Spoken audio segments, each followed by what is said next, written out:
For a front squat, you're going to take your dumbbells and rack them at your shoulders, keeping your elbows nice and tall. As you drive your weight down, you want to focus on really keeping your elbows from falling down.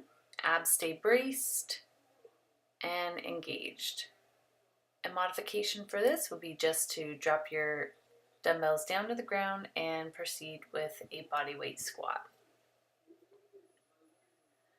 Plank reach, starting with your hands stacked right underneath your shoulders, abs braced, glutes engaged. You're going to alternate reaching hands out without allowing movement through the hips.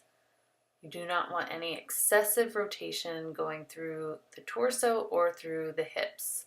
If you're noticing that you can't keep stable with that movement, take it to a tabletop position here, hands still stacked under your shoulders, focusing on bracing the abs, keeping the hips nice and stable, no movement through that midsection.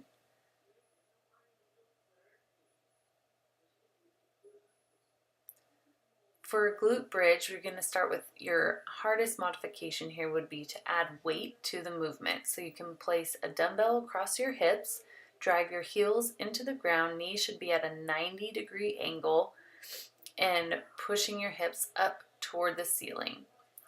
To make this movement a little easier, just remove the weight from your hips and proceed with the body weight movement. Here we've got an inchworm into a push-up, and then back to your start position of an inchworm here.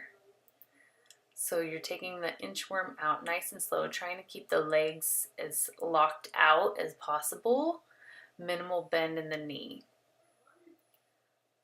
That push-up, making sure that the hands are stacked underneath the shoulders, maybe slightly outside.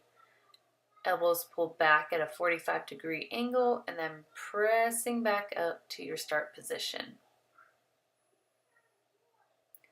One option for a modification here is to inchworm out, lower down in a regular push-up, and then drive the knees in to press up through the movement. This is a challenging movement and it's going to definitely get your heart rate up. Make sure that you are making the appropriate regressions or progressions for this movement.